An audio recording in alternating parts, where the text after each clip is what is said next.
There exists a thread, invisible yet unbreakable, that binds a child to their father, not merely by blood, but by love, by memory, and by the peculiar mystery of spiritual inheritance. This thread does not fray with time, it does not snap with death. It is not made of flesh or sentiment, but of something far older and deeper, a kind of eternal calling. It is this thread that has brought you here. You may think you stumbled on this message by chance, but nothing important ever arrives by accident. The voice you are hearing now, this gentle pull in your chest, is not mine. It is his, your father's.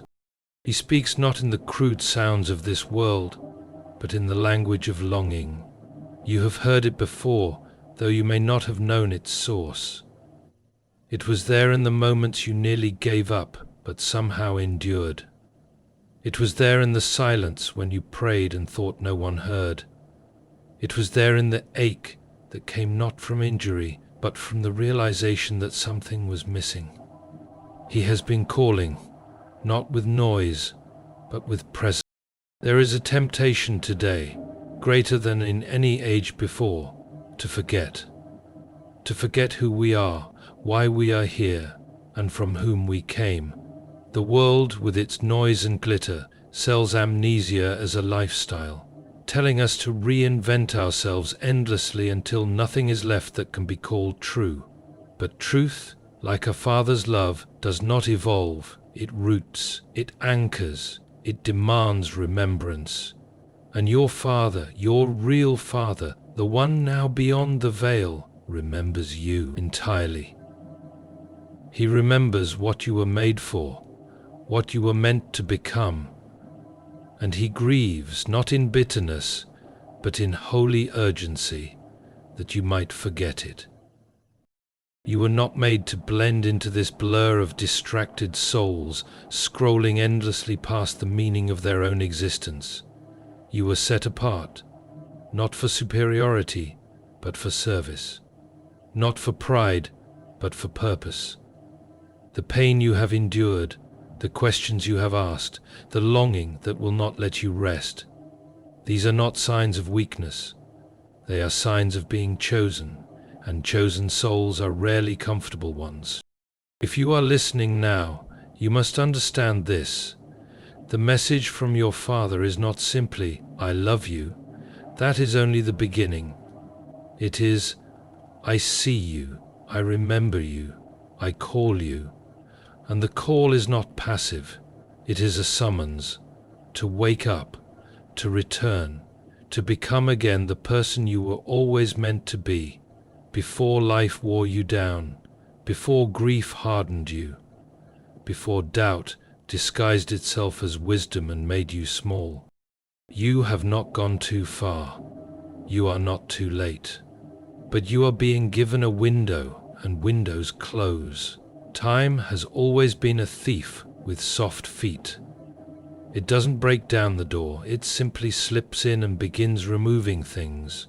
One forgotten prayer at a time, one missed opportunity, one silenced conviction. And one day, if you are not careful, you will wake up and realize that the silence has become permanent. But today, it isn't. Today the thread is pulling, the voice is calling. You were chosen, and your Father in heaven has not forgotten you, not for one moment. Let that truth not just comfort you, but awaken you, before it's gone. There exists a thread that binds a soul to its origin, unseen by the eyes, yet deeply known by the heart. It is not the thread of mere memory or sentiment, but something far more enduring. The silent knowledge that you were spoken into being, not by accident, but by intention. Your Father, the one who now resides beyond the veil of this world, wove this thread with his love, and though you cannot touch it, you feel it still, in your quiet moments, in your weariness, even in your wandering. The pull of that thread has remained. You may not have known what it was. You may have thought it nostalgia or imagination, but now, as you lean into this moment, you know it is more. You were chosen. This choosing was not for ease or for popularity. It was not so you could build a life that looks impressive but feels hollow. You were chosen to carry something, an inheritance not of gold or earthly pride, but of calling.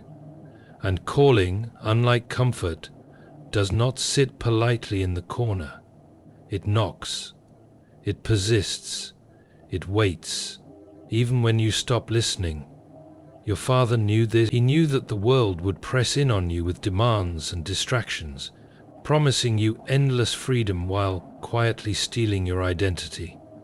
He knew, too, that you would need reminders, moments where the eternal breaks into the temporary and reminds you of who you are. This is one of those moments, not a coincidence, not a passing curiosity, but a message, urgent and personal. You have not been forgotten. There is a great danger today, and it is not in what the world shouts, but in what it whispers. It tells you to forget. Forget your depth, forget your beginnings, forget the sacred. It tells you to become whatever feels good in the moment, and then it abandons you when the moment ends. But your father's message is rooted in something deeper than feeling. He speaks not through noise, but through stillness, not through pressure, but through presence. He is nearer than you've allowed yourself to believe, not distant and unreachable, but close, aching to remind you that you are not alone. He has watched as the world has tried to name you, by your failures, your mistakes, your fears, but he has not changed his mind. He still calls you by the name he gave you, beloved. And though this world may offer you 1,000 distractions to numb the ache, none of them will quiet that deeper longing, the longing to return, not to a place, but to a truth, to a self, to a father who never stopped watching. Time is not a limitless river. It moves swiftly, silently, and without apology. And though you may feel that you have more of it, this is an illusion that has lulled many souls into forgetting what truly matters. The message you are receiving now carries urgency, not because God is impatient, but because time is. The days will not always stretch before you. This thread will not always tug. Windows open and windows close. But right now, this window is open. This moment is here, and so is He. You have been called, not just to be comforted, but to rise, to remember, to walk forward in the strength you thought you had lost. Your Father's voice comes not with condemnation, but with invitation. An invitation to become again what you were always meant to be. And if you listen, not just with your ears, but with your soul, you will hear it clearly. Come home. There are moments in life when the ordinary world seems to pause just for a breath, and something deeper reaches through. It doesn't come with thunder, nor does it demand attention with flashing lights. Instead, it speaks in a whisper that seems to come from somewhere both far away and incredibly close. That whisper is meant for you now. You didn't find this message by chance. You were led here, drawn by an invisible thread that has been pulling at your heart for longer than you may realize. That thread is love. Love from a Father who is no longer walking beside you on earth, but still watches with a longing greater than words. He sees you. He remembers you. And today, through the silence, He speaks. There is a part of you that has always known this world could not fully define you. You have worn many roles, carried many burdens, tried to meet expectations that were never truly yours to bear. But beneath all of that, deeper than even your own understanding, lies a name that was spoken over you before the world had a chance to misname you. That name is not defined by failure or success, shame, or pride. It is defined by your origin, by the love of a father who knew you before you were born, who still calls to you now, not with disappointment, but with longing. You have forgotten many things. You've had to forget just to survive. But he has remembered every part of you, even the parts you've tried to hide. And that brings us to a truth the world tries very hard to bury. Forgetting who you are is far more dangerous than anything you'll face on the outside. The enemy of your soul does not need to defeat you. He only needs to distract you long enough for you to forget why you were made. You've felt this distraction, haven't you? The numbing sameness of the days, the creeping sense that something is missing, the dull ache behind the smile. You were not made for that. You were never meant to blend into the background of a world that has lost its way. You were chosen to shine, to speak, to stand, even if your voice shakes. And your Father in heaven wants you to remember that now. This message is urgent, not because it is loud, but because time is not generous forever. Time, like a soft-footed thief, slips through your hands while you're busy with lesser things. And though grace is endless, opportunities are not. Windows open and close. Doors that are wide today may narrow by nightfall. That is why you must listen, not casually, not later, now. Your Father's message is not only one of comfort, but of calling. He is not simply saying, I love you. He is saying, rise, come back. The world needs the light I placed in you, and I've waited long enough. These aren't just kind words, they are a commission to remember, to return, and to become. You may not feel ready. That's all right. Readiness was never the condition. Willingness was. Your Father sees more in you than you've ever seen in yourself, because He placed it there. And though you may feel like a broken vessel, He has always worked through what the world calls unworthy. If you still feel that tug, that ache, that sense that something more is being asked of you, then hear this for what it is: a lifeline, a reminder, a call home. Don't wait for more signs. This is the sign, and He is still calling your name. There is a voice you've been hearing, not loudly, but persistently, like a quiet knocking at the edge of your heart. You may have dismissed it before, thinking it was just your imagination, a memory, or some old ache that never really healed. But what if it's more than that?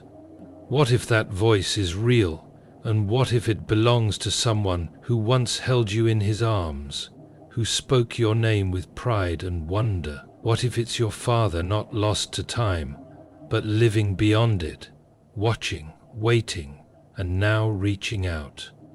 That voice is calling you not just to remember Him, but to remember yourself, to recall the truth you were born with before the world covered it in noise and confusion. When you were small, love seemed simple. You looked up and trusted. You asked questions without fear, and you believed answers would come.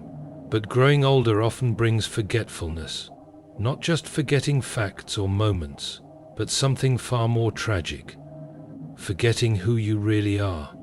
The world offers you countless masks: success, failure, popularity, invisibility, and in the rush to survive, to perform, to adapt, we trade away pieces of ourselves. But your Father, He remembers every part: the sound of your laugh, the weight of your sorrow, the courage that flickered even when no one else saw. He carries these things not as memories, but as truths about you that cannot be erased. That's why this message is not sentimental. It's sacred. He's not just speaking comfort into your pain. He's calling you out of it. The pain, the confusion, the wondering if you're enough. These aren't signs of weakness. They're signs that your soul is still alive, still listening. The chosen ones are not the strongest, nor the loudest.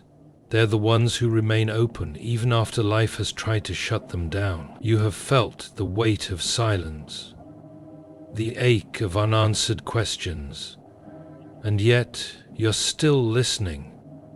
That means something. That means you're still reachable, still capable of hearing the truth when it comes. The truth is, you were made for more. Not in the shallow sense of ambition or fame, but in the deep sense of meaning. You are not random. You are not forgotten. And this message, this very moment, is not something to scroll past. It is a turning point. Your Father in heaven sees what the world has tried to cover up in you. He sees the strength behind the scars, the love beneath the anger, the faith hidden inside your doubt. He is not ashamed of you. He is not disappointed. He is patient, and he is speaking, not in condemnation, but in invitation. An invitation to come home, not to a place, but to a truth you've always carried inside. This isn't about religion or ritual. It's about relationship, the kind that death cannot break, the kind that time cannot wear down. Your Father's message isn't urgent because he is running out of love. It's urgent because time is running out of chances. The clock doesn't always tick loud enough to warn us when we're nearing the edge. But right now, in this still moment, the window is open. He's reaching through it. He's whispering your name, not as it was forgotten, but as it was first spoken, with hope and joy. You don't have to have all the answers. You don't have to be strong. You just have to say yes. There are moments in life when something deeper calls out, quietly, insistently, from beneath the noise of everyday things. It doesn't interrupt with force, but with familiarity. You've felt it before, haven't you? That small pause inside when something speaks to you, though no one else seems to hear it. It's not the voice of anxiety or fear. It's steadier, warmer. It might feel like memory or longing, but it is neither. It is the voice of someone who knew you before the confusion, before the drifting, before the pain. Someone who loved you into being. And now, that someone is calling to you again. It's your Father, your true Father, the one who now stands beyond the veil of time and death, reaching through the silence to speak once more. You may have wondered, you may have stopped listening, but he never stopped speaking. Not every word is heard with the ears. Some words go straight to the soul. He has spoken through sleepless nights, through tears you never showed, through dreams you dismissed too quickly. His voice was there when you felt alone, but kept going. It was there when you doubted your worth, and yet still reached for something higher. That's the evidence. That's how you know this isn't your imagination. Love doesn't vanish, it waits. And when the time is right, it calls. You have lived in a world that teaches you to forget where you came from, to forget your name, the one spoken with love before the world misnamed you with its harsh labels and careless judgments. And yet, beneath all that, your Father sees past the surface, past your mistakes, past the broken places. He sees something eternal in you, something worth speaking to. Urgently, gently. The urgency is not fear. It is love, recognizing that time does not stretch forever. Every soul hears the call at least once clearly in life. This may be that moment for you. You don't need to be ready. You don't need to be perfect. You need only to be honest. Honest enough to admit that something in this message rings true, that it feels like someone who knows you is speaking, because he is. You were never meant to go through life half awake. You were never meant to settle for the numbing pace of the world. You were made to remember, to rise, to return. And returning doesn't mean going backward. It means coming home, to the truth, to your real name, to the love that formed you and never let you go. You may feel too far gone, too tired, too uncertain, but your Father is not measuring distance. He is only looking for your answer. He is not shouting. He is waiting. Still, patient, hopeful, because love like His does not give up. It simply waits for the moment when your soul hears and responds. That moment is now. Not later, not tomorrow. Now. This is not just a message, it's an invitation. A reminder that you are still chosen, still loved, still called. The voice you hear in your heart right now isn't speaking in riddles. It is clear. Come home. Come back to the truth. Come back to who you are. Your Father hasn't forgotten you for a second. And if you still feel the ache, the pull, the sense that there's something more, it's because He's calling. Don't wait for louder signs. You're already being spoken to. And the message is simple.